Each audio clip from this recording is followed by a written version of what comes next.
नहमदुहु व नुसल्ली अला रसूलिहिल करीम अम्मा बाद रब्बि इश्रह ली सदरी व यस्सिर ली अमरी वहलुल उक़दतम मिन लिसानी यफ़क़हू क़ौली रब्बी ज़िदनी इल्मा। अच्छा, जैसे कि आप लोगों को ये पता है कि हमने जो प्रॉपर्टीज़ हैं इसम की, ठीक है, मैसेज आया है कि क्या पढ़ना है, इंशाल्लाह ताला वही बता रही हूँ क्या पढ़ना है। तो हमने इसम की जो प्रॉपर्टीज़ हैं अल्हम्दुलिल्लाह वो बहुत अच्छे से समझ ली, ठीक है।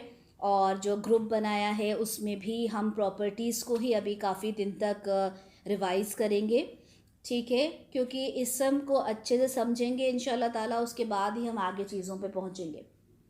जब हमने इसम की प्रॉपर्टीज़ पढ़ी उसके बाद हमने उसमें प्रोनाउन पढ़े थे। प्रोनाउन यानी ज़मीर, ज़मीर यानी वो वर्ड्स जो कि वो इसम जो कि नाउन की जगह पर आते हैं, यानी किसी चीज़ की जगह, किसी इंसान की जगह, किसी नाम की जगह जिस वर्ड को हम यूज़ करते हैं वो प्रोनाउन कहलाता है, उर्दू में ज़मीर कहलाता है। और अगर आप कहें मैं प्रोनाउन भी नहीं जानती, मैं ज़मीर भी नहीं जानती, तो ये समझें जो नाउन की जगह पर जो वर्ड यूज़ किया जाता है वो प्रोनाउन कहलाता है, नाउन की जगह पे जो वर्ड यूज़ किया जाता है, ठीक है। जैसे अगर मैं कहती हूँ उसकी किताब, ठीक है, तो उसकी यानी किसी की किताब होगी ना, पहले तो वो ज़ैद की किताब। अगर अब मैं ज़ैद की बात कर रही हूँ कि ज़ैद आया, ठीक है, ज़ैद घर में दाखिल हुआ, ज़ैद ने खाना खाया, ज़ैद ने टीवी देखा, ज़ैद ने बुक्स पढ़ी, तो मैं हर बार तो ज़ैद ज़ैद ज़ैद नहीं कहूँगी। मैं ज़ैद की जगह वो, उसकी, उसने, हिम, हिज, ही, ठीक है, ऐसे वर्ड्स यूज़ करूँगी। इसी तरह अगर मैं ज़ैनब की बात करूँगी तो ज़ैनब घर में आई, घर में दाखिल हुई, वो, उसने खाना खाया, या तो मैं वो यानी शी यूज़ करूँगी या फिर हर यूज़ करूँगी, ठीक है ना। तो मैं जब उर्दू बोलूँगी तो मैं उसके लिए वर्ड यूज़ करूँगी उसने, ठीक है। वो गई तो हर बार तो ज़ैनब नहीं बोलूँगी, ठीक है। ये बहुत ही कॉमन बात है, इसका मीनिंग सबको पता होता है कि प्रोनाउन क्या होता है, ज़मीर क्या होता है। अल्हम्दुलिल्लाह हमने उसका जो पूरा कॉन्जुगेशन चार्ट था, यानी जो पूरा सेगा था, हमने वो बहुत अच्छे से पढ़ा था, ठीक है। हमने उसका सेगा भी पढ़ा था। अच्छा, जो हमारा जो हुम चार्ट वाला है ना, हुवा हुमा हुम, वो वाला ग्रुप में शेयर करें पहले, ठीक है। अच्छा, वो जो चार्ट हमने पढ़ा था उसमें मैंने आप लोगों को दो चीज़ें बताई थी। उसमें जो चार्ट है वो दो तरीक़े से है, उसमें एक है इंडिपेंडेंट प्रोनाउन और एक है अटैच प्रोनाउन। इंडिपेंडेंट प्रोनाउन मतलब होता है, इंडिपेंडेंट मतलब किसी के साथ ना जुड़ा होना, किसी के साथ जुड़ा नहीं होना। हमने जो इंडिपेंडेंट प्रोनाउन पढ़ा था वो किसी के साथ नहीं जुड़ा होता, यानी हुवा यानी वो, ही, इट, उसके लिए हम हुवा यूज़ करते हैं। अगर मैंने कहा हुवा वलदुन, वो लड़का है, he is a boy, right. अगर मैं कहूँ हिया बिंतुन, शी इज़ अ गर्ल, वो लड़की है, ठीक है। इसी तरह से मैं कहूँ अंता वलदुन, यू आर अ बॉय, तुम लड़के हो, ठीक है। अंती बिंतुन, यू आर अ गर्ल, तुम लड़की हो, ठीक है। तो ये हमने देखा कि अंता के साथ हमने वलदुन को नहीं जोड़ा, ठीक है। अंता अलग वर्ड है और वलदुन अलग वर्ड है, ठीक है। इंडिपेंडेंट होते हैं यानी साथ में नहीं जोड़े जाते। इंडिपेंडेंट, इंडिपेंडेंट का मतलब ही होता है जुदा, अलग, आज़ाद, ठीक है। इनके बारे में हमने ये भी पढ़ा था कि जो इंडिपेंडेंट प्रोनाउंस होते हैं वो रफ़ा हालत में होते हैं। इंडिपेंडेंट प्रोनाउन, अगर मैंने आपसे पूछा कि हुआ का स्टेटस बताइए, तो आप कहेंगी कि हुआ का स्टेटस है रफ़ा। आप उसमें ये नहीं देखेंगे कि इसके एराब में ज़बर लगा है तो ये नसब होगा, अंती के एराब में ज़ेर लगा है तो वो जर होगा, नहीं। जो इंडिपेंडेंट प्रोनाउंस होते हैं वो रफ़ा की हालत में होते हैं, ये पॉइंट है जो आप लोगों ने लिखना है, याद करना है कि independent pronouns are always in रफ़ा स्टेटस। इंडिपेंडेंट प्रोनाउन हमेशा रफ़ा की हालत में होते हैं। ठीक है, जब आपसे पूछा गया कि हुआ का स्टेटस बताएं तो आप बताएंगी कि हुआ का स्टेटस रफ़ा है। मैंने आपसे पूछा कि अंतुम का स्टेटस बताएं, आप कहेंगी अंतुम का स्टेटस रफ़ा है। मैंने आपसे पूछा हिया का स्टेटस बताएं, माइक अनम्यूट करके बताएं हिया का स्टेटस क्या होगा। तो अगर मैंने आपसे पूछा हिया का स्टेटस बताएं तो आप कहेंगी हिया का स्टेटस रफ़ा होता है। यहाँ तक हमारा कंप्लीट हुआ। उसके बाद हमने कहा कि अटैच प्रोनाउन जो होते हैं वो किसी भी वर्ड के साथ जुड़कर आते हैं, किसी भी वर्ड के साथ जुड़कर आते हैं अटैच्ड प्रोनाउंस। ठीक है, पहली बात जुड़कर आते हैं, दूसरी बात ये है कि वो किसी भी वर्ड के बाद आते हैं। ठीक है, अटैच्ड प्रोनाउन किसी भी वर्ड के बाद आते हैं। आप लोगों के साथ उम्मीद करती हूँ कि डिज़ाइन शेयर हुआ होगा। ठीक है, हाँ देखिए, अब आपके साथ एक है वाइट में और एक है ग्रे में। ठीक है, वाइट में जो है वो इंडिपेंडेंट है और जो ग्रे में नीचे लिखे हुए हैं वो हैं अटैच प्रोनाउन। अटैच में आप देखेंगे हुआ का अटैच होता है हु या कहीं कहीं आता है ही। ठीक है, हुमा और हिमा कहाँ आता है वो इंशाल्लाह ताला आप वक्त के साथ सीख जाएंगे। हुम का हुम ही होता है, कहीं कहीं हिम आता है। ठीक है, जब हम हिया यूज़ करते हैं यानी शी के साथ आता है हा। ठीक है, अब जैसे एग्जाम्पल के थ्रू लें, अगर मैं आपसे कहती हूँ कि रब्बुहा, तो रब्बुहा का मतलब क्या होगा, उसका रब, हर। ठीक है, हर लॉर्ड, हर रब यानी उसका रब यानी लड़की का। अगर मैं हूँ कहूँ रब्बुहु यानी हिज लॉर्ड, हिज रब, उसका रब यानी उस लड़के का रब। अगर मैं रब्बुहा कहूँगी तो यानी उस लड़की का, उस औरत का यानी उस फेमिनिन का रब। इसी तरह से अब देखिए अंता यानी होता है तुम, और अगर का आ जाता है, ये हम बहुत अच्छे से हमने इसकी प्रैक्टिस भी की है। ठीक है, अगर का आ जाता है तो मतलब होता है क्योंकि तुम है तो तुमसे क्या हुआ, तुम्हारा हो गया, है ना। तो अगर हमने कहा रब्बु का यानी योर, ठीक है, योर लॉर्ड, योर रब, तुम्हारा रब, ये मेल के लिए, मस्कुलिन के लिए। इसी तरह से अंती है फेमिनिन के लिए। इसी तरह अंती के साथ आता है की, रब्बु की यानी तुम्हारा रब, लेकिन ये किसके लिए आएगा, फेमिनिन के लिए, किसी औरत के लिए कहा जाएगा। इसी तरह अगर मैं रब्बुकुम कहूँगी तो यानी तुम सबका रब, यानी आप यहाँ जितनी नहीं, आप लोगों के लिए कहूँगी तो मैं कुन्ना कहूँगी। ठीक है, फेमिनिन के लिए हम कुन्ना कहेंगे। अगर मैं आप सबके रब की बात कहूँगी तो क्या कहूँगी, रब्बुकुन्ना, यानी आप सब औरतों का, आप सब लड़कियों का, आप सब फेमिनिन का रब। ठीक है, तो ये चार्ट बहुत अच्छे से याद हो जाना चाहिए। अच्छा, हैंड्स रेज कीजिए कि किस किस को ये चार्ट अच्छे से याद हो गया है। ठीक है, अब ये जो अटैच प्रोनाउंस होते हैं, ये अटैच प्रोनाउंस का जो स्टेटस होता है वो या तो नसब होता है या तो जर होता है। ठीक है, उम्मीद करती हूँ आपने अपने नोट्स में ये चीज़ लिखी होगी। जब आप अपने नोट्स ओपन करेंगे तो उसमें मैंने लिखवाया था कि अटैच प्रोनाउंस जो होते हैं वो या तो नसब होते हैं या जर होते हैं। अब आपने देखा कि हमने जब मुस्लिम चार्ट कहा था तब भी मैंने उसमें कहा था कि नसब होगा या जर होगा, मुस्लिमीना मुस्लिमीना, मुस्लिम मईनी मुस्लिमैनी। इसी तरह से मैंने यहाँ भी कहा कि नसब है जर है। तो एक क्वेश्चन जो दिमाग में आता है वो ये आता है कि कैसे पता चलेगा कि कोई चीज़ नसब है या कोई चीज़ जर है। ठीक है, तो आज हम अटैच प्रोनाउन के बारे में ये देखेंगे कि हमें कैसे पता चलेगा कि वो जर है या नहीं। नसब हम बाद में देखेंगे।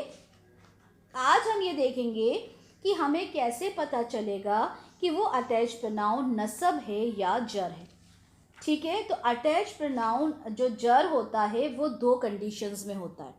आप लिखिए, अटैच प्रोनाउन जर दो कंडीशंस में होता है। नसब भी दो कंडीशन में होता है, जर भी दो कंडीशन में होता है। आज हम जर देखेंगे।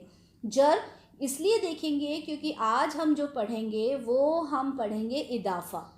ठीक है, इदाफा क्या होता है उसको पढ़ने के लिए जर को समझना ज़रूरी है। ठीक है, इदाफा क्या होता है वो आगे चल के बताऊंगी अभी मैं आपको आज के लेसन में। अटैच प्रोनाउन जो होता है वो दो कंडीशंस में जर होता है। कंडीशन नंबर 1, अगर वो किसी इसम से जुड़ा हो, अगर वो किसी इसम से जुड़ा हो। मैंने आपको बताया कि इसम भी होता है और हर्फ भी होता है और फेल भी होता है, जो हम आगे चलकर पढ़ेंगे। लेकिन अगर कोई इस अटैच प्रोनाउन किसी इसम से जुड़ा हो तो वो जर होता है। ठीक है, क्या मतलब हुआ? जैसे मैंने कहा रब्बुहु, ठीक है, अगर मैंने कहा रब्बुहु तो रब क्या है? रब फेल है या फिर इसम है? बताइए। इसम है। तो रब्बू के बाद जो हु आया वो क्या होगा? जर होगा या नसब होगा? जर होगा। ठीक है, अगर मैंने आपसे कहा कि रब्बू हु में जो हु है उसका आपको स्टेटस बताना है तो उसका स्टेटस आप कहेंगे जर होगा। मैं आपसे पूछूंगी जर क्यों होगा? क्योंकि वो रब से जुड़ा हुआ है और रब इसम होता है ना कि फेल होता है। अगर मैंने कहा जैसे मैंने कहा किताबुका, किताबुका में का जो है वो नसब है या जर है?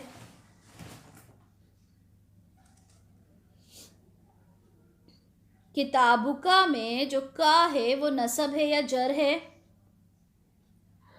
जर होगा। नसब है। अच्छा चल ठीक है, अब कुछ ने कहा नसब होगा, कुछ ने कहा जर होगा। ठीक है, अच्छा देखें, अब उसका लॉजिक बताती हूँ। मैंने कहा जब भी किसी इसम के साथ कोई प्रोनाउन कोई ज़मीर जुड़ेगा तो वो जर होगा। अब किताब कोई इसम है या कोई फेल है? इसम है। तो जब इस्म के साथ, हाँ, तो जब किसी इस्म के साथ जब कोई अटैच प्रोनाउन जुड़ेगा तो वो जर होगा या वो नसब होगा? जर होगा। ठीक है, वेरी गुड। अगर मैं आपसे कहती हूँ कि नसरहुम, नसरा यानी क्या होता है? फेल, यानी उसने नसरा मतलब उसने मदद की, नसरा का मतलब होता है उसने मदद की। अगर मैंने आपसे कहा नसरहुम तो क्या ये हुम जर होगा? अब ये हाँ, क्योंकि फेल के साथ जुड़ गया इसलिए अब वो जर नहीं होगा। ठीक है, अच्छा, हम जो ये बात कर रहे हैं नसब क्या है, जर क्या है और रफ़ा क्या है, देखें तो ये तो हालत होती है। ठीक है, ये हमने देखा।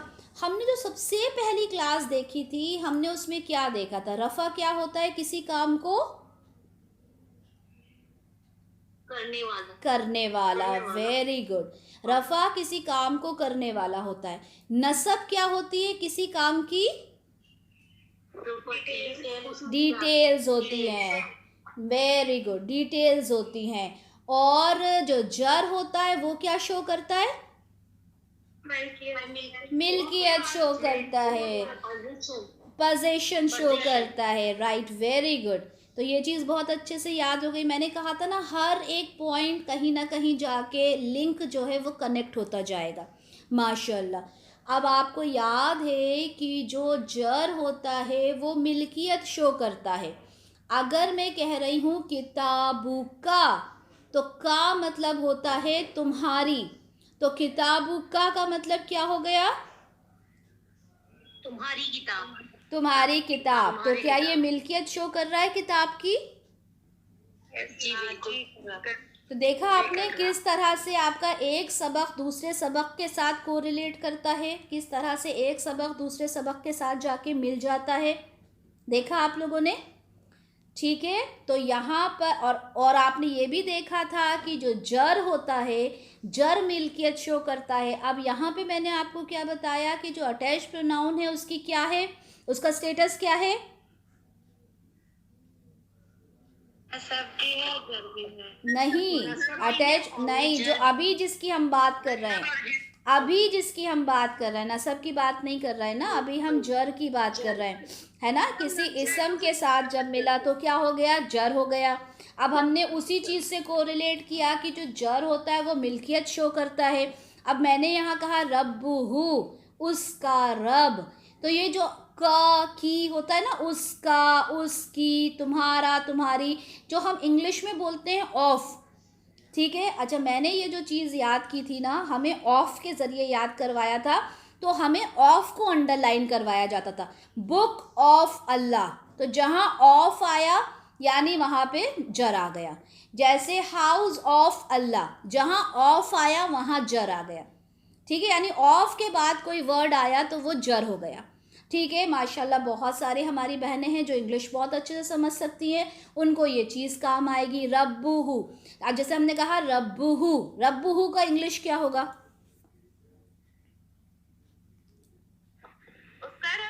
इंग्लिश क्या होगा उसका? हिज रब, है ना। अगर हम इंग्लिश करेंगे तो हिज रब होगा। अब इस हिज रब में ऑफ कहाँ आएगा, यानी रब ऑफ हिज, है ना। ऐसे ही बोलेंगे ना इंग्लिश में, रब ऑफ हिज, यानी जहाँ ऑफ आता है यानी वो मिल्कियत शो करता है। इसको हम उर्दू में बोल के देखते हैं, यानी जो चीज़ मिल्कियत, उसका, उसकी, ठीक है। यानी जहाँ पे का आता है, उसका घर, रब का घर, अल्लाह की किताब, अल्लाह का घर, ज़ैनब की किताब, जैद का घर, जैद की कलम, तो जहाँ पे का की आता है उसका मतलब होता है कि वो मिल्कियत शो करी जा रही है, और जो मिल्कियत शो की जाती है वो हमेशा जर में होता है। ये चीज़ समझ गए? ये पॉइंट क्लियर है सबको या डबल से एक्सप्लेन करूं? समझ गए, ठीक है। फिर भी एक बार मैं बता देती हूँ कि जो अटैच प्रोनाउन होता है वो या तो नसब में होता है या जर में होता है। जर में दो कंडीशन में होता है, जिसकी पहली कंडीशन हमने ये पढ़ी कि जब वो किसी इसम के साथ होता है, तो वो इसम के साथ जब होता है तो वो जर कहलाता है, पहली चीज़। और हमने ये भी पढ़ा था, हमने पहले पढ़ा था कि जो जर होता है वो मिल्कियत शो करता है, इसलिए अगर अटैच प्रोनाउन एज अ जर, जर की तरह आ रहा है, यानी किसी इसम के साथ मिलकर आ रहा है, तो वो जर होगा, यानी वो मिल्कियत शो करेगा। Understood this much? इतना समझ में आ गया पहला पॉइंट, ठीक है। दूसरा पॉइंट इसका ये है कि अगर वो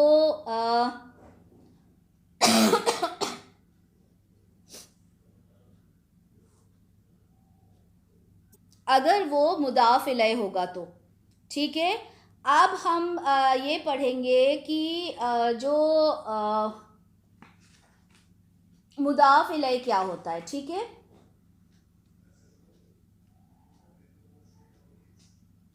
ठीक है, अब मुदाफ इलैह को समझने से पहले हम ये पढ़ेंगे कि हर्फ ऑफ जर क्या होते हैं, ठीक है। तो अच्छा, जब ये, हाँ सॉरी, जब ये जब ये अटैच प्रोनाउन, जब ये जर बना तो ये मुदाफ इलैह बन जाता है, ठीक है। मुदाफ इलैह क्या होता है वो हम बाद में सीखेंगे, लेकिन दूसरा पॉइंट उसका ये है कि जब वो हर्फ ऑफ जर के साथ मिलता है, तो जब कोई अटैच प्रोनाउन, मैंने जो बीच में बोला था उसको स्किप कर दीजिए। सेकंड पॉइंट ये है कि जब वो किसी हर्फ ऑफ जर के साथ मिलता है, यानी जर का हर्फ, अब हम यहाँ पे हर्फ भी पढ़ लेंगे। जर के हर्फ क्या होते हैं वो सुफेरा आपको फॉरवर्ड करेंगी। सुफेरा, मैंने हर्फ ऑफ जर आप लोगों को सेंड किया है, हुमैरा या सुफेरा आप शेयर कर दें, ठीक है। हर्फ ऑफ जर क्या होते हैं ये हम आपको बताते हैं अभी, ठीक है। आप लोगों के साथ शेयर हो जाएगा इंशाअल्लाह ताला। तो फिर आप देखिए कि हर्फ ऑफ जर क्या होते हैं जी। तो आप लोगों के साथ हर्फ ऑफ जर जो हैं वो शेयर किए गए, ठीक है।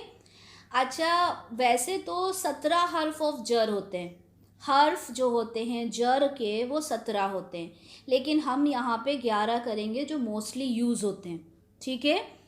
पहले भी बताया था कि हम इस अरबिक कोर्स में उतना ही पढ़ेंगे जितना हमारे लिए ज़रूरी है कि हम चीज़ों को समझ सकें, ठीक है। जो बहुत कभी रेयरली यूज़ हुए हैं, हम उन्हें छोड़ देंगे। ये वो 11 वर्ड हर्फ हैं जो मोस्टली यूज़ होते हैं, ठीक है। ये आप लोगों को याद करना है। कैसे याद करना है? बा ता काफ लाम वाव मिन फी अन अला हत्ता इला, ठीक है। मेरे साथ सब लोग दोहराएंगे कम से कम 5 बार, फिर हम आगे बढ़ेंगे, ठीक है। तो 2 कंडीशन में होता है। पहला है कि जब कोई भी जो अटैच प्रोनाउन है जब वो इसम के साथ जुड़ता है तो वो जर हो जाता है। दूसरी कंडीशन है जब वो हर्फ ऑफ जर के साथ, यानी किसी जर के हर्फ के साथ आता है तो वो क्या होता है? जर हो जाता है, ठीक है। अब जैसे अगर आपसे कहा गया कोई भी वर्ड, जैसे आपको कहा गया लहू, ठीक है।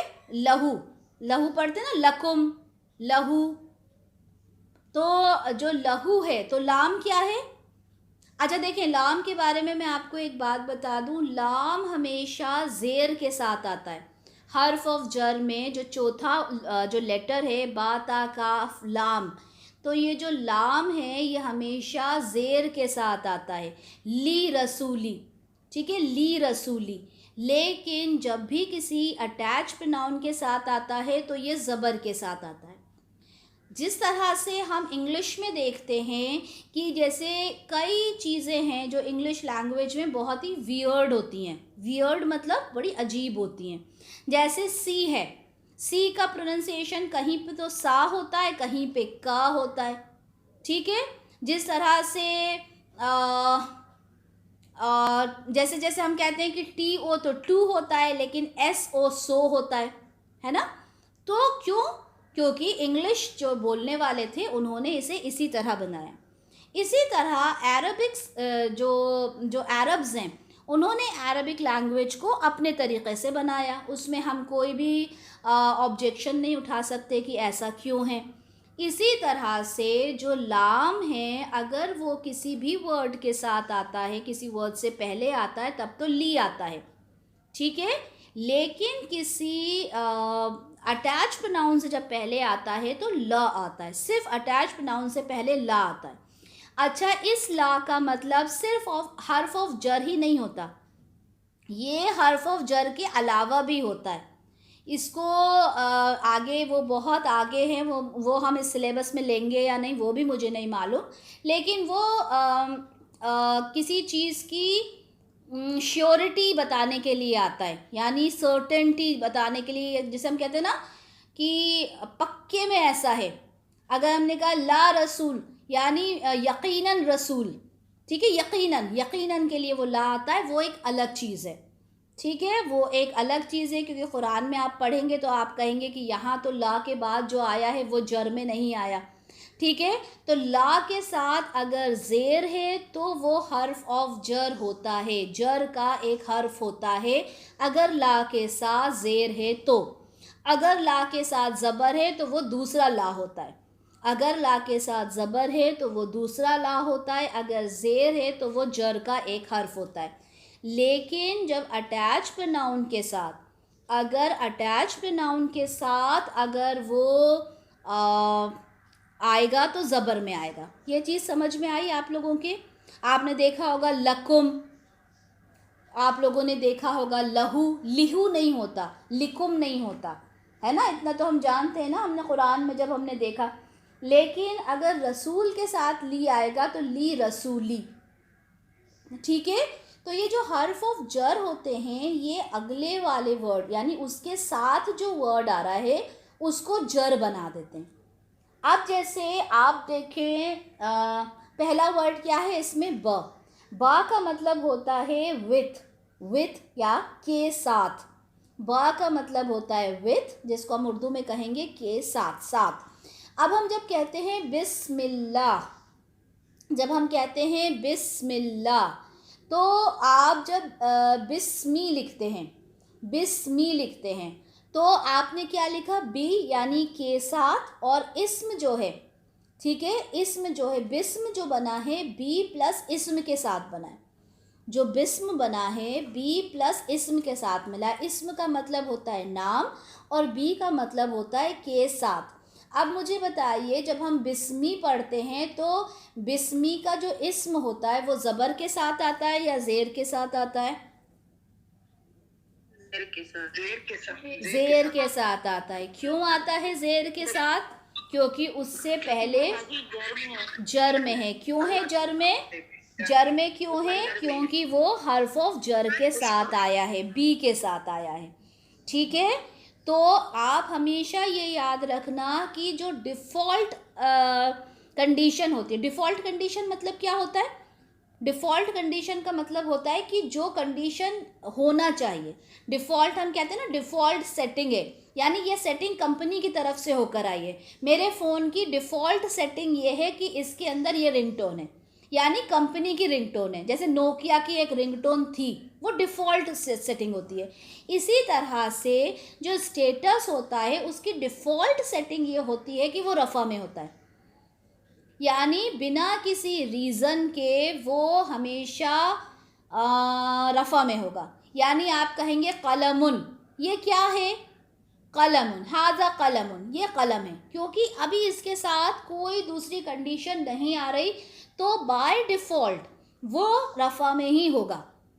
बाय डिफ़ॉल्ट वो रफ़ा में ही होगा। किसी भी वर्ड को नसब में या जर में करने के लिए कोई ना कोई रीज़न होता है। किसी भी वर्ड को रफ़ा में या नसब में करने के लिए there must be some reason. ठीक है, तो जर में बनाने के लिए उसका रीज़न क्या है कि वो हर्फ ऑफ जर, यानी जर के जो ये 11 हर्फ हैं उनके साथ आना चाहिए। अगर बा ता काफ लाम वाव मिन फ़ी अन अला हत्ता इला, इसके बाद कोई भी अगर वर्ड आता है तो वो जर में ही होगा, कंपल्सरी जर में होगा। अगर आप उसको जर के साथ नहीं लिखते हो, इट मीन्स आपने गलत लिखा है, आपने एराब गलत लगाया है। ठीक है, जैसे कि अभी आप लोगों के साथ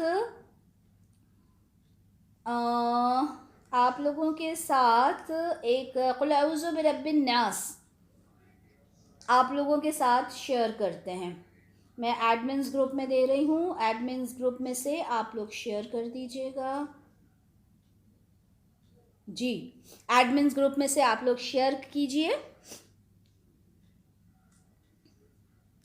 ठीक है, अब आप इसमें देखें, सबसे पहली आयत मुझे कौन पढ़ के सुनाएगा? हाँ, तो हमने जो सबसे पहली आयत पढ़ी, हमने पढ़ा कुल अऊज़ु बिरब्बिन नास, यानी पहला जो हमने हर्फ ऑफ जर पढ़ा, इसमें बी आया,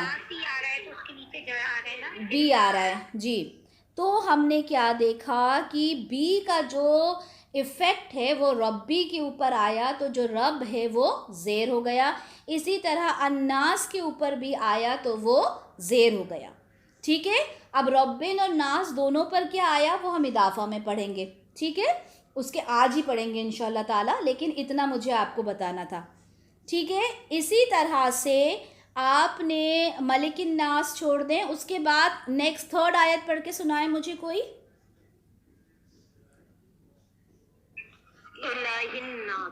इलाहिन नास। तो अगर हम इलाहिन नास देख रहे हैं तो इला के बाद क्या है? अच्छा पहले बताएं इला क्या है? इला क्या है? हर्फ ऑफ जर है, देखें उसी के ऊपर, जी उसी के ऊपर हर्फ ऑफ जर लिखे हुए हैं आप लोगों के साथ, है ना? तो इला क्या है? हर्फ ऑफ जर है। अब इला के साथ क्या आया? ही, और ही क्या है? मैंने आपको क्या बताया था कि हुआ का जो अटैच प्रोनाउन होता है या तो वो हु होता है या फिर ही होता है। तो अब ही क्या है?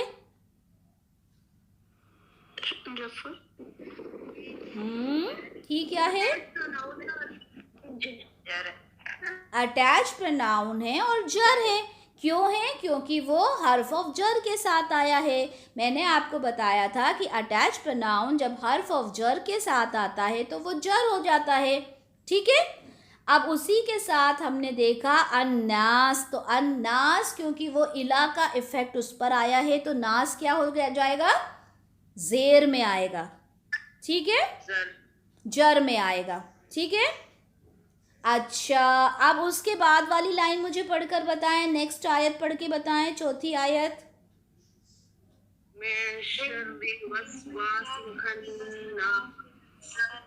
ठीक है, हमने नेक्स्ट आयत पढ़ी, मिन शर्रिल वसवासिल खन्नास। तो मिन, जो मिन है वो क्या है, हर्फ ऑफ जर है। तो मिन के बाद जो शर्री आया वो किस में आया है, जर में आया है, ठीक है। और उसका इफेक्ट वसवास पे भी पढ़ा और खन्नास पे भी पढ़ा। तो हमने देखा मिन शर्रिल वसवासिल खन्नास, तो ये किस में आया, पूरा जर में आया, ठीक है। इसी तरह आयत नंबर 5 में हम देखें, आयत नंबर 5 में बताएं कि हर्फ ऑफ जर कौन सा है,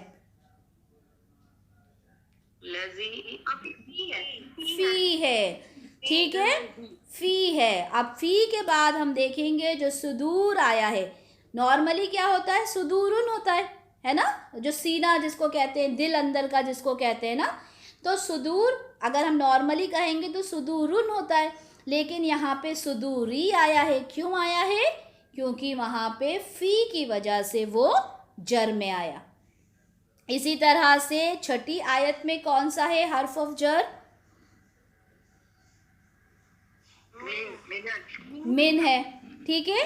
अच्छा, अगर मिनल लिखा रहता है ना तो उसका मतलब भी मिन ही होता है, और वाव भी है, ठीक है, मिन भी होता है। अच्छा, जो वाव है, ये जो वाव है इसको आप याद रखें कि वाव भी जिस तरह से लाम कई तरह का होता है, वाव भी कई तरह का होता है, ठीक है। एक वाव होता है और के लिए, जिन्नती वन्नास यानी जिन और इंसान, लेकिन एक वाव अलग होता है जो हर्फ ऑफ जर होता है, ठीक है। ये जो वाव है, ये जो वाव है जिन्नती वन्नास में, ये कनेक्टिंग वाव है, यानी इसका मतलब होता है एंड, AND एंड या फिर और, ठीक है। यहाँ बाता काफ लाम वाव में जो वाव है उसका मतलब होता है कसम। आपने सुना है कि जो अरब्स होते हैं वो बोलते हैं वल्लाही, ये बंद करके ऑन करो, वल्लाही जी। तो जो यहाँ पे वाव है उसका मतलब होता है कसम। आपने अरब्स को बोलते हुए जब भी हम उनकी बात करते हैं आपने सुना होगा, वो लोग बोलते हैं वल्लाही, ठीक है। यहाँ पर भी हमारे यहाँ भी लोग बहुत कॉमनली बोलते हैं, मतलब दिन में 10 बार मैंने सुना है लोगों के मुंह से वल्लाही, हर बात में बोलते हैं वल्लाही, यानी अल्लाह की कसम। तो ये वो वाला वल है। अच्छा, ये बताएं कौन सी सूरा के अंदर सबसे पहले वा आता है जिसमें कसम का मतलब होता है,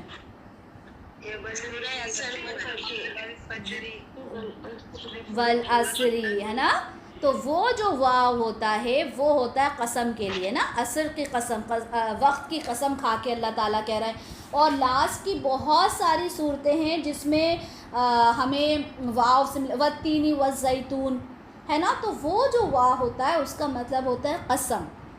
अब सवाल ये उठता है कि हमें कैसे पता चलेगा, तो इंशाअल्लाह ताला जब हम बच्चे को इंग्लिश सिखाते हैं और उसको A फॉर एप्पल सिखाते हैं तो ऑब्वियसली उसको A फॉर एप्पल से उसको ये नहीं मालूम होता कि कब मैं व्हाट इज़ योर नेम बोलना सीख जाऊंगा, कब मैं वेयर डू आई लिव बोलना सीख जाऊंगा, कब मैं थैंक यू, कब मैं सॉरी बोलना सीख जाऊंगा, क्योंकि बच्चे को नहीं मालूम होता कि कब बच्चे को थैंक यू बोलना है, कब बच्चे को सॉरी बोलना है। कैसे सीखता है वो, टाइम के साथ सीखता है।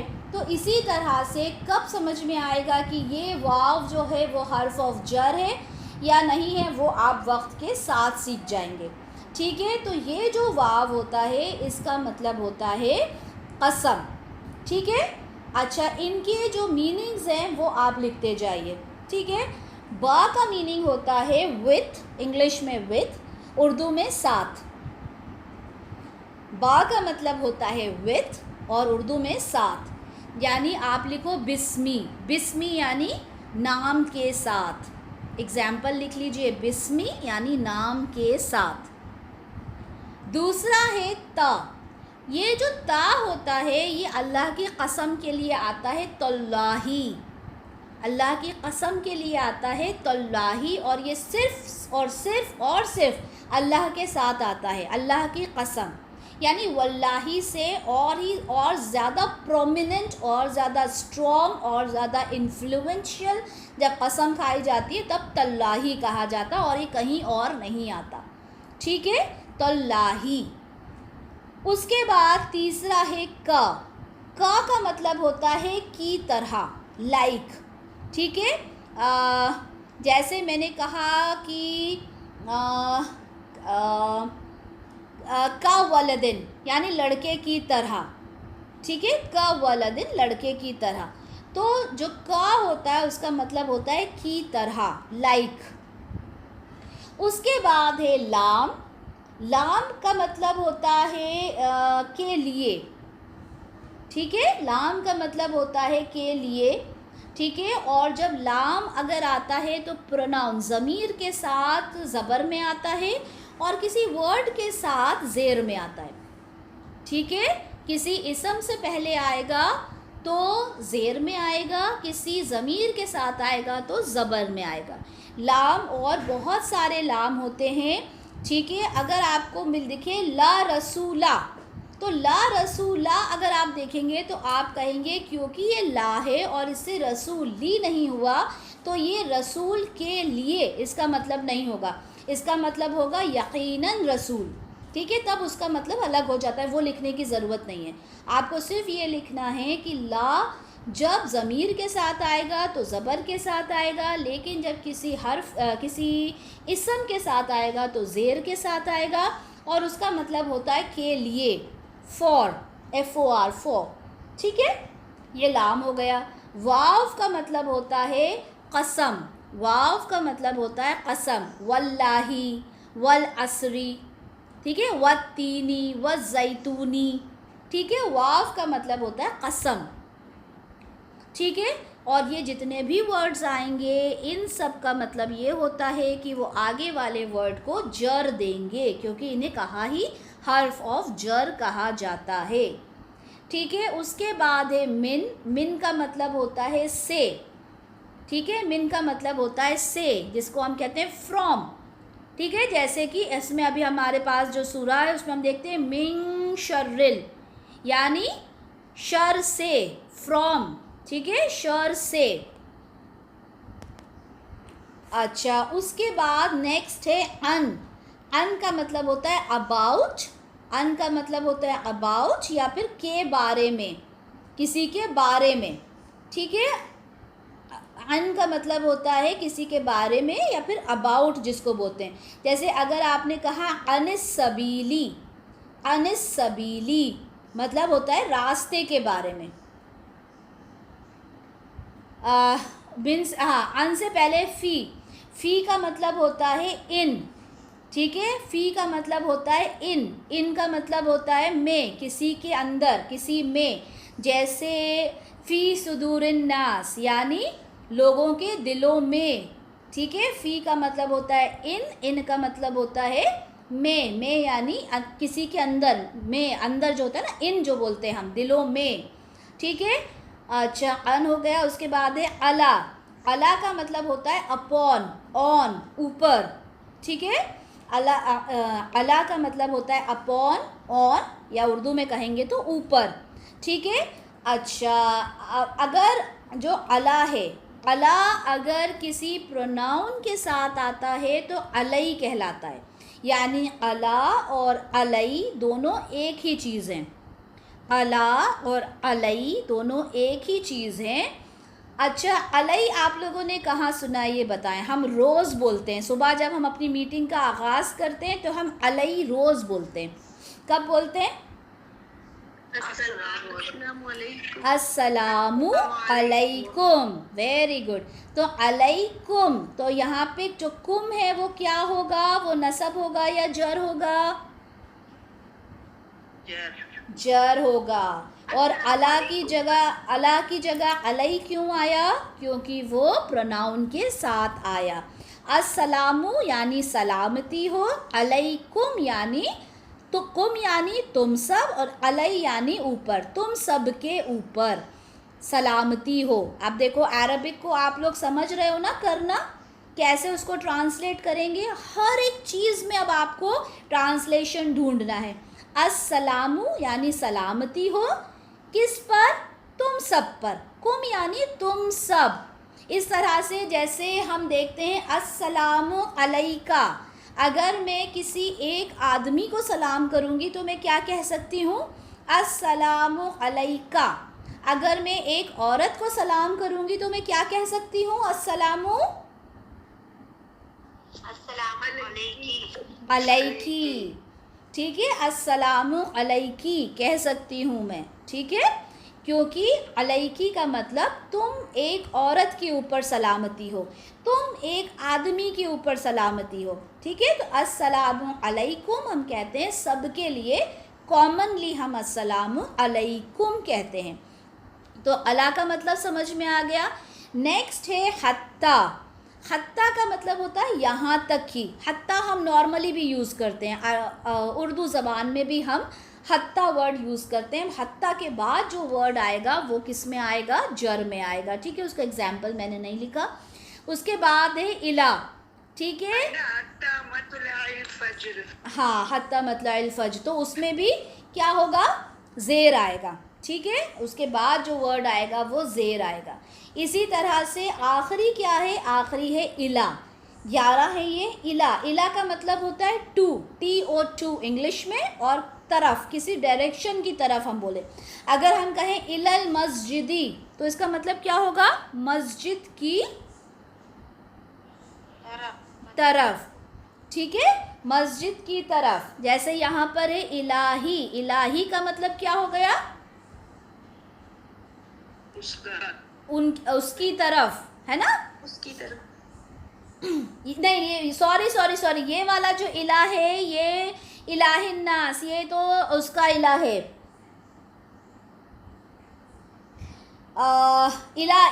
माबूद वाला इला है ये। मालिक वाला। ठीक है, ये मालिक वाला इला है, ये वो वाला इला नहीं है।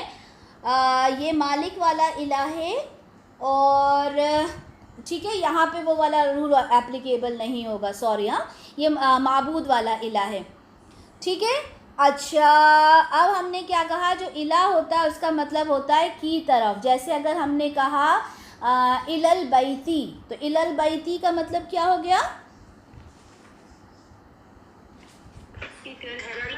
घर की तरफ, घर की तरफ। तो ये आप लोगों को ये सारे समझ में आ गए, ये हर्फ ऑफ जर समझ में आए।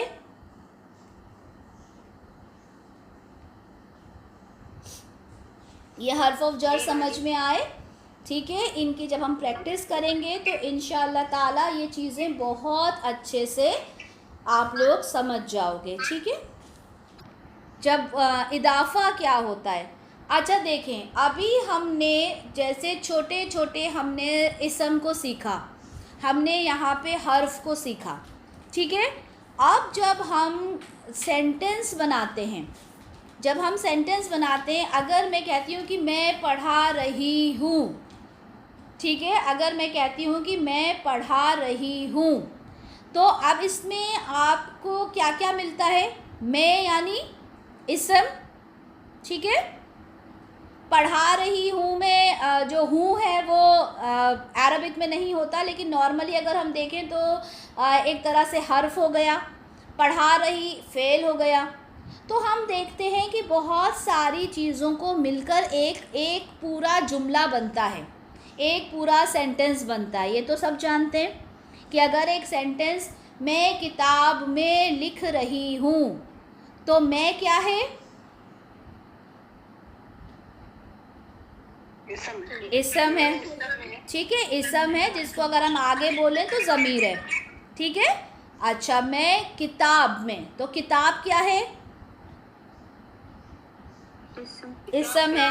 मैं किताब में, किताब में, अब मैं किताब में लिख रही हूँ, तो ये मैं क्या है, ये मैं क्या है, हर्फ है, हर्फ है ना, हर्फ है ना, हाँ, हर्फ जर है, मतलब हर्फ है। ठीक है, मैं किताब में लिख रही हूँ, तो लिख रही हूँ क्या है, फेल है।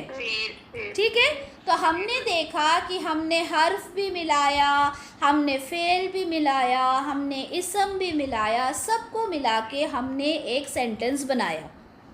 ओके, हमने एक सेंटेंस बनाया। अब हम जो चीज़ पढ़ेंगे वो जो हम इदाफ़ा पढ़ेंगे। इदाफ़ा क्या है? इदाफ़ा होता है फ्रेगमेंट। फ्रेगमेंट का मतलब होता है कि ना तो वो सेंटेंस है और ना एक वर्ड है। ठीक है, अब मुझे उर्दू में नहीं मालूम इसे कैसे बोलेंगे, लेकिन कुछ वर्ड्स का कॉम्बिनेशन, जो कि पूरा सेंटेंस भी नहीं होता और एक सिंगल वर्ड भी नहीं होता, वो फ्रेगमेंट्स कहलाते हैं। ठीक है, वो फ्रेगमेंट्स कहलाते हैं। या टुकड़े कह सकते हैं, लेकिन हाँ उसका कुछ उर्दू वर्ड होता होगा। आप लोगों ने, जैसे हम लोग इंग्लिश ग्रामर में पढ़ते हैं कि जम्बल्ड वर्ड्स होते हैं, ग्रुप ऑफ वर्ड्स होते हैं, जिसको हम कहते हैं कि ग्रुप ऑफ वर्ड से सेंटेंस बनता है। सेंटेंस का मतलब होता है पूरा एक मीनिंगफुल वर्ड्स, यानी जिनका कोई मीनिंग होता है, बामानी जो वर्ड्स होते हैं वो सेंटेंस कहलाते हैं। लेकिन फ्रेगमेंट्स क्या होते हैं? फ्रेगमेंट्स का मतलब होता है कुछ वर्ड्स जिन्हें हम साथ में लिखते हैं लेकिन उनसे सेंटेंस नहीं बनता। ठीक है, इसको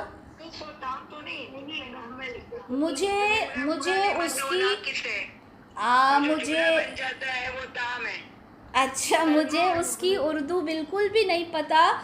ठीक है, आप लोगों ने सिर्फ ये याद रखना है कि कुछ वर्ड्स को मिलकर फ्रेगमेंट बनता है। ठीक है, कुछ वर्ड्स को मिलकर फ्रेगमेंट मिलता है, लेकिन वो सेंटेंस नहीं होते। कुछ वर्ड्स को मिला के हम इदाफ़ा पढ़ेंगे क्या होता है, लेकिन वो सेंटेंस नहीं होता। इदाफ़ा किसी सेंटेंस में आता है लेकिन सेंटेंस नहीं होता। सेंटेंस क्या होता है? सेंटेंस का मतलब होता है कि जो बामानी वर्ड्स को मिला के एक बामानी जब जुमला बनता है तो वो सेंटेंस होता है। लेकिन जो फ्रेगमेंट होता है, काम हो गया ना बाकी, जो हमें जुमला समझ में आ गया वो जुमला इस्ताम है, ये उर्दू में। ओके, हमें जुमला समझ में नहीं आया तो जुमला नाक़िस है।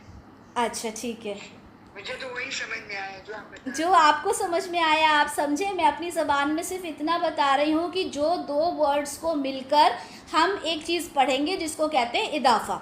ठीक है, अब आप सिर्फ ये समझ लें कि इदाफ़ा जो होता है वो सेंटेंस का एक हिस्सा है, पूरा सेंटेंस नहीं है, बस पूरा जुमला नहीं है, जुमले का एक हिस्सा है। जिसने अरबिक ग्रामर पढ़ी है उसको टर्म्स भी पता होंगे, लेकिन मैं आपको टर्म्स नहीं बता रही। आपने सिर्फ ये याद रखना है कि इदाफ़ा क्या है। ठीक है, इदाफ़ा क्या होगा कि इदाफ़ा एक से ज़्यादा वर्ड से मिलकर बनता है, लेकिन पूरा सेंटेंस नहीं होता, किसी सेंटेंस में वो आता है।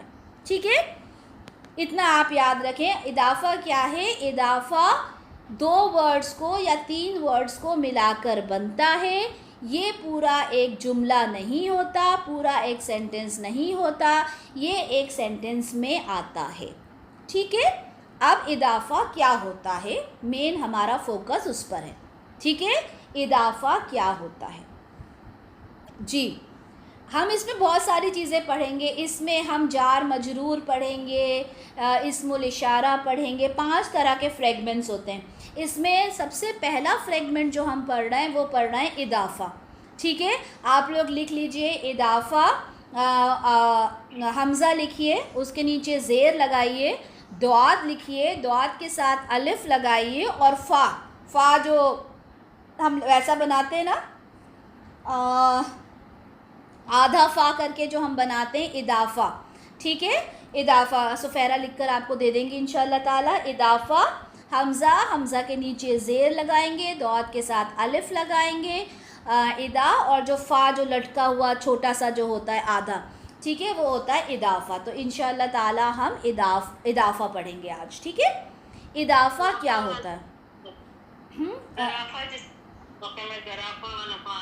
जी, सुफेरा ने लिख के सेंड कर दिया है, इंशाअल्लाह ताला आपके ग्रुप्स में आ जाएगा। इदाफ़ा पढ़ेंगे आज हम। इदाफ़ा क्या होता है? ठीक है, अब इदाफ़ा हमेशा हम पढ़ते हैं दो वर्ड्स को या फिर दो वर्ड से ज़्यादा वर्ड्स होते हैं, मतलब दो वर्ड से ही बनता है इदाफ़ा, ठीक है। फिर वो और आगे बढ़ते जाते हैं वो अलग बात है, लेकिन आप लिखें इदाफ़ा दो वर्ड से मिलकर बनता है, मुदाफ़ और मुदाफ़ इलैह, ठीक है। मुदाफ़ और मुदाफ़ इलैह, ये भी लिख देते हैं हम, मुदाफ़ और मुदाफ़ इलैह, ठीक है। ये भी आपको लिखा हुआ इंशाल्लाह ताला मिल जाएगा। मीम के ऊपर पेश, दौद के साथ अलिफ और फ़ा पूरा, ठीक है। मुदाफ़ और मुदाफ़ इलैह, मुदाफ़ इलैह कैसे लिखेंगे? हमज़ा के नीचे ज़ेर, लाम या और वैसा जो हा बना रहता है, लटका हुआ जो हा जैसा बना रहता है, मुदाफ़ इलैह, ठीक है। मुदाफ़ इलैह। जैसे ये है ना, आपने जो दो वर्ड से मिलकर बन गए तो हम तजवीद में पढ़ते हैं मुरक्कब, यानी एक मिनट। चले, अच्छा, अब जो हम ये पढ़ रहे हैं इदाफ़ा, सबसे पहली चीज़ इंशाल्लाह ताला इसी में और चीज़ें भी हम पढ़ेंगे, ठीक है। अभी हमारा जो टॉपिक चल रहा है वो इस्म पे ही चल रहा है, अभी हम इस्म ही कंटिन्यू कर रहे हैं, ठीक है। हर्फ को हमने थोड़ा सा पढ़ा, हर्फ में बहुत कुछ नहीं है, जैसे हमने जार के हर्फ पढ़े, हम नसब के हर्फ पढ़ेंगे, दैट्स इट, और कुछ भी नहीं है हर्फ में, ठीक है। तो अभी हमने जार के हर्फ पढ़े, अब हम ये पढ़ रहे हैं कि इदाफ़ा क्या होता है। इदाफ़ा का मतलब होता है कि मुदाफ़ और मुदाफ़ इलैह से मिलकर बनता है। सबसे पहले तो आप ये लिखें, इदाफ़ा इज़ इक्वल टू मुदाफ़ प्लस मुदाफ़ इलैह, ठीक है। अब मैंने आपसे कहा कि रसूलुल्लाही, मैंने आपसे कहा कि रसूलुल्लाही, ठीक है। तो अगर मैंने आपसे कहा कि रसूलुल्लाही, इसका मतलब क्या होता है? क्योंकि आपको जब मैंने जर सिखाया था तब मैंने आपको ये चीज़ सिखा दी थी कि अल्लाह का रसूल, ठीक है, यानी जो पोजीशन है, यानी रसूल किसका है? अल्लाह का रसूल है, ठीक है। अगर मैंने कहा किताबुल्लाही, किताब किसकी है? अल्लाह की किताब है ना। तो ये चीज़ें मैंने आपको समझा दी थी पहले ही, तो आप लोग थोड़े बहुत इससे आपको रिलेट कर सकते हो। अब इसमें जो मैंने आपसे कहा किताबुल्लाही, तो ये कितने वर्ड से मिलकर बना है? 3 नहीं, किताब और अल्लाह ही दो वर्ड से मिलकर बना है, दो वर्ड से मिलकर बना है, किताब से और अल्लाह ही के साथ मिलकर बना है, ठीक है। किताब और अल्लाह ही से मिलकर बना है। तो जो पहला वर्ड होता है, ठीक है, जो दो वर्ड्स में से पहला वर्ड होता है वो मुदाफ़ होता है, और सेकंड वर्ड जो होता है वो मुदाफ़ इलैह होता है। किसी भी वर्ड में इदाफ़ा जो होता है वो दो वर्ड से मिलकर बनता है, मुदाफ़ और मुदाफ़ इलैह। तो जो पहला वाला वर्ड होता है वो कहलाता है मुदाफ़, और जो दूसरा वाला वर्ड होता है वो कहलाता है मुदाफ़ इलैह, ठीक है। अब इसकी 3 कंडीशंस होती हैं कि कोई भी वर्ड इदाफ़ा है या नहीं, उसकी 3 कंडीशंस होती हैं। सबसे पहली आप लोग लिखें कि जो मुदाफ़ होता है वो हमेशा लाइट होता है, मुदाफ़ हमेशा लाइट होता है। लाइट का मतलब क्या होता है? हल्का होता है, जो नहीं समझे उसको बोला हल्का होता है। लाइट मतलब हल्का होता है, तो किताबू, हाँ, लाइट होता है मतलब उस पर तनवीन नहीं होती, ठीक है। लाइट मतलब उस पर तनवीन नहीं होती, ना तो उस पर 2 ज़बर हो सकते हैं, ना 2 पेश हो सकते हैं, ना ही 2 ज़ेर हो सकते हैं, सिंगल ही होगा, सिंगल ही होगा। किताबू, किताबी, जो भी यहाँ पे आ रहा होगा तो ये सिंगल होता है, ठीक है। तो यानी हमेशा जो मुदाफ़ होगा वो सिंगल हरकत के साथ होगा, लाइट होगा, बिना तनवीन के होगा। जो चाहे इसमें से लिखना लिख लें, चाहे तो सब लिख लें, लाइट होगा या हल्का होगा या बिना तनवीन के होगा या सिंगल हरकत होगी, पहला पॉइंट। दूसरा पॉइंट इसका ये है, दूसरा पॉइंट इसका ये है कि जो इदाफ़ा सॉरी जो मुदाफ़ इलय होगा, जो मुदाफ़ इलय होगा वो हमेशा जर में होगा। मुदाफ़ इलय हमेशा जर में होगा, ठीक है। मुदाफ़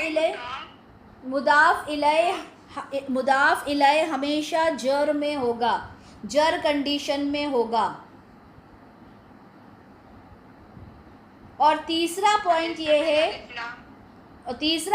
ये है कि जो मुदाफ़ है, मुदाफ़ में कभी भी अल नहीं आता, मुदाफ़ में कभी भी अल नहीं आता। मुदाफ़ के दो पॉइंट्स हैं कि मुदाफ़ कभी भी हैवी नहीं होता और मुदाफ़ में कभी भी अल नहीं आता। मुदाफ़ कभी भी हैवी नहीं होता यानी लाइट होता है।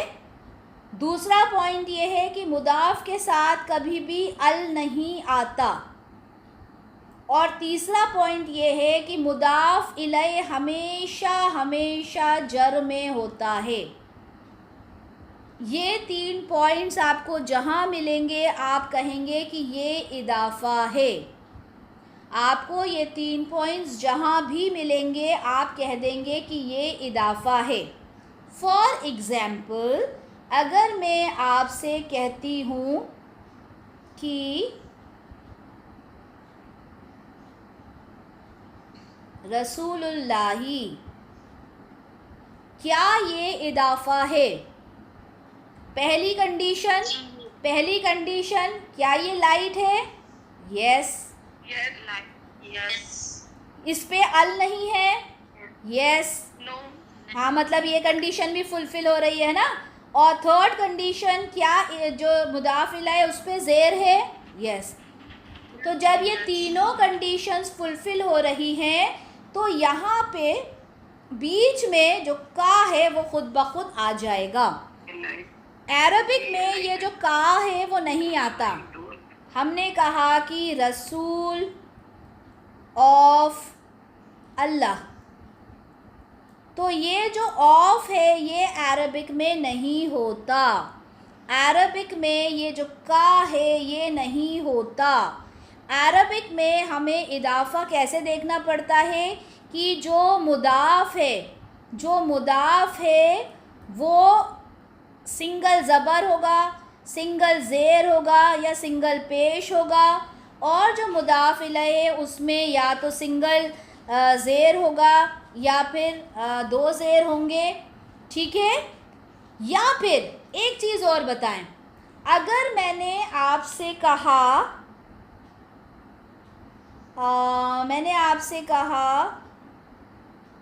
अल मुस्लिमीना, मैंने आपसे क्या कहा था कि जब मैं आपसे मुस्लिमीना का स्टेटस पूछूंगी तो आप क्या जवाब देंगे कि मुस्लिमीना क्या होता है? या तो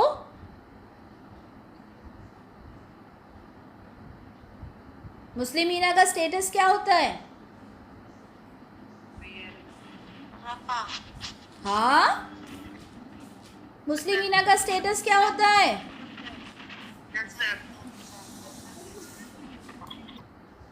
किताबु वलदिन, लड़के की किताब। वलद यानी बॉय, तो क्या हो जाएगा? लड़के की किताब, बुक ऑफ बॉय।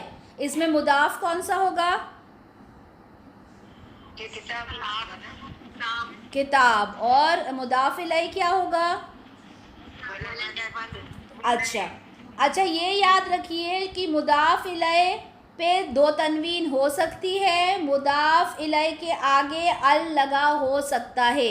किताबुल वलदी भी हो सकता था ये, यानी लड़के की किताब, किताबुल वलदी, ठीक है। जब एक हो जाता, ये अल की वजह से आपको मालूम है ना, अल और तनवीन एक साथ नहीं आते।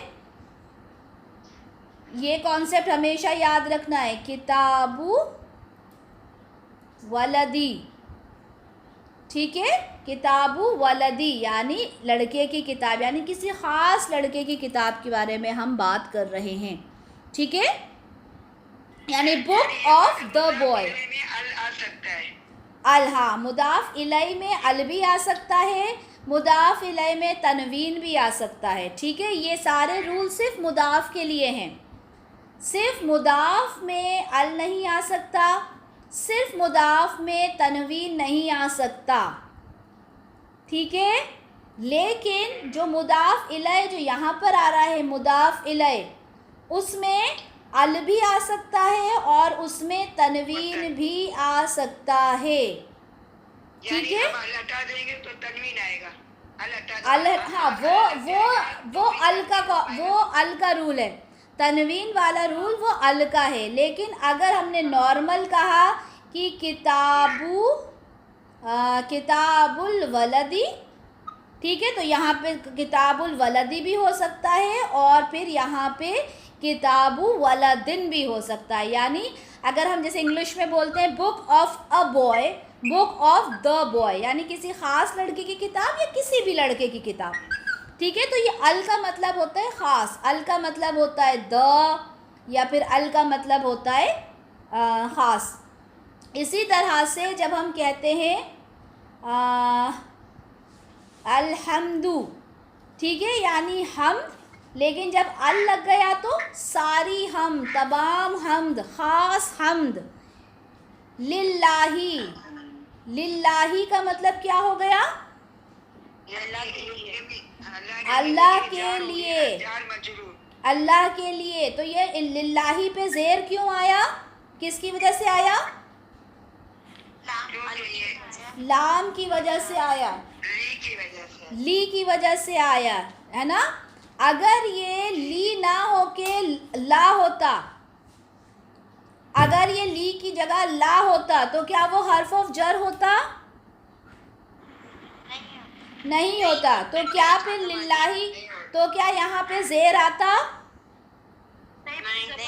नहीं आता, यहाँ पे पेश आता, लल्लाहू होता। ठीक है, तो लिल्लाही क्यों है? क्योंकि यहाँ पे अल्लाह के लिए, तमाम हम्द अल्लाह के लिए।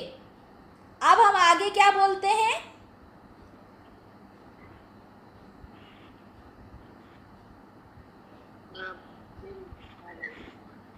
रब्बिल आलमीन। तो ये रब्बी किसकी वजह से आया है? क्योंकि जो लिल्लाही का जो लाम था उसका इफेक्ट, जो आया है ना, तो इसलिए उसका इफेक्ट, उस लाम का इफेक्ट रब्बी पर भी आया है। आप मुझे ये बताएं, ये आलमीना, अब ये देखें, रब्बिल हम छोड़ दो, अब सिर्फ रब्बिल आलमीन को देखें। रब्बी क्या है? लाइट है या हैवी है?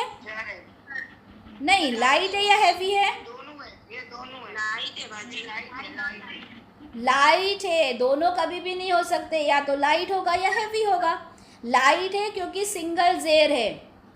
आलमीन, रब्बिल आलमीन, आलमीन क्या है? बाजी हैवी है, ये जर है। क्यों है जर? क्योंकि क्यों है? ये दोनों मिलकर इदाफा बना रहे हैं, यानी आलिम का रब, जहानों का रब, ये का आ गया बीच में, जिसको हम कहते हैं रब ऑफ द यूनिवर्स। ये दा कहाँ से आया? अल से आया बाजी, अल से आया। ठीक है, और ये आलिमीना का क्या हो गया? अब नसब है या जर है? जर है। और ये रब्बिल आलमीन मिलकर क्या हो गया पूरा? मुदाफ मुदाफ इलय बन के इदाफा बन गया। ये मुदाफ इलय मिलके बन गया इदाफा। ठीक है, और हम जब नॉर्मल कहते हैं, जब हम बोलते हैं ना रब्बुल आलमीन, तब हम बोलेंगे रब्बुल आलमीन। ठीक है, जब हम बोलेंगे तो हम बोलेंगे रब्बुल आलमीन। लेकिन जब हम अल्हम्दुलिल्लाही बोलते हैं तब हम बोलते हैं रब्बिल आलमीन। क्यों बोलते हैं रब्बिल आलमीन? तो बाजी जन की वजह से, क्योंकि लिल्लाही का जो लाम का इफेक्ट था वो यहाँ पर भी आ रहा है। तो ये चीज़ समझ में आई? क्योंकि ये सवाल मेरे पास बहुत दिन पहले आया था कि रब्बुल आलमीन बोलना चाहिए या फिर रब्बिल आलमीन बोलना चाहिए, ठीक है। तो जब हम नॉर्मली बोलेंगे तो रब्बुल आलमीन बोलेंगे। जैसे मैंने बताया कि जो डिफ़ॉल्ट सेटिंग होती है, डिफ़ॉल्ट सेटिंग यानी जब मोबाइल आपका फैक्ट्री से आपके हाथ में आता है तो उसकी खुद की सेटिंग्स होती हैं। इसी तरह से जो किसी भी वर्ड की डिफ़ॉल्ट सेटिंग होती है वो पेश होती है। कोई भी वर्ड नसब या कोई भी वर्ड जब जर बनता है तो there must be some reason to make it नसब और टू मेक इट जर, यानी नसब और जर बनाने के लिए कोई ना कोई रीज़न होना चाहिए, ठीक है। बिना रीज़न के कोई भी वर्ड नसब या जर नहीं होता, उसको रीज़न चाहिए होता है नसब और जर बनाने के लिए। नसब अभी हमने नहीं पढ़ा, अभी हमने सिर्फ जर पढ़ा है क्योंकि हमने इदाफ़ा पढ़ा है। इदाफ़ा जो होता है, इदाफ़ा की जो 3 कंडीशंस होती हैं, अगर वो किसी भी वर्ड में कंप्लीट होती हैं तो उसका मतलब ये होता है कि वो जो है इदाफ़ा है। जैसे कि अगर, अच्छा मैंने इसमें ज़्यादा एग्जाम्पल्स लिखे नहीं हैं। अच्छा, जैसे कि अगर मैं आपको कहूँ मरियमु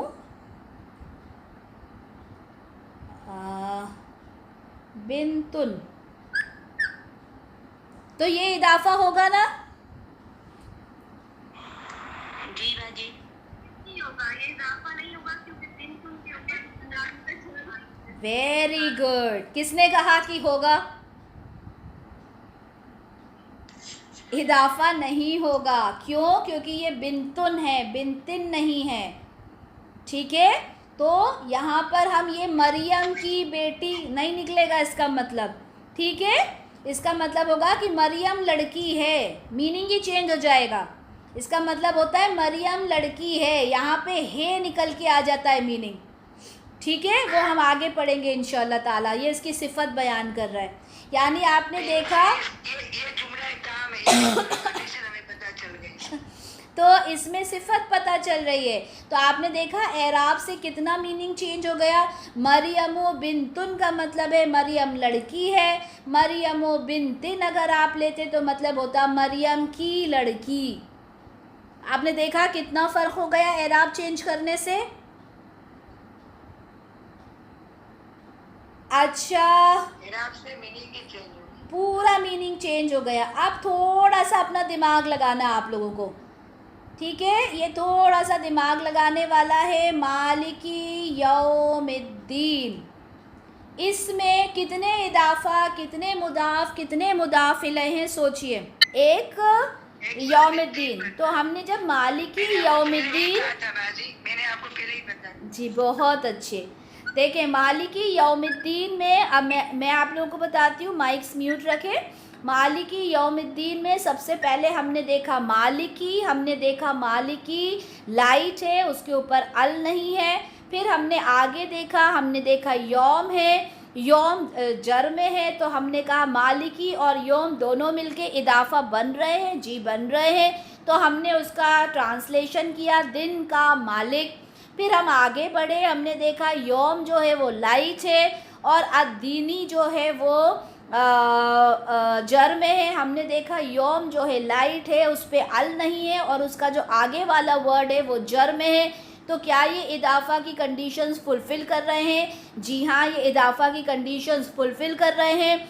तो यौम दीन का जो ट्रांसलेशन क्या हो जाएगा? जज़ा और सज़ा का दिन। तो जब हमने तीनों को मिलाया तो क्या हो जाएगा? अगर हम इंग्लिश में करेंगे तो मालिक, ओनर, लॉर्ड, ठीक है। ऑफ यौम यानी डे और दीन मतलब जजमेंट, यानी 2 ऑफ यहाँ पर आ जाएंगे। उर्दू में करेंगे तो क्या हो जाएगा? उल्टा, उर्दू में हम उल्टा ट्रांसलेशन लेके जाते हैं, यानी जज़ा और सज़ा के दिन का मालिक। Okay, understood? आ गया समझ में?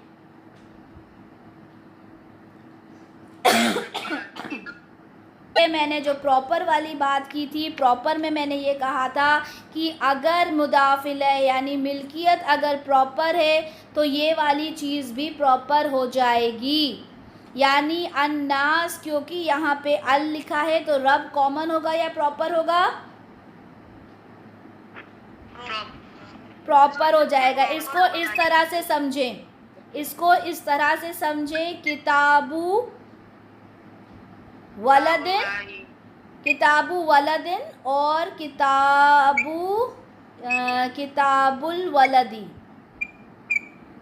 अब मुझे बताएं कि ये वाली किताब कॉमन है या प्रॉपर ऊपर वाली? ऊपर वाली कॉमन आ जाएगी, नीचे वाली किताब प्रॉपर हो जाएगी। किताब अपने आप में कॉमन है, लेकिन इस मुदाफ इलैह की वजह से ये कॉमन होगी और इस इदाफ इलैह की वजह से ये प्रॉपर हो जाएगी।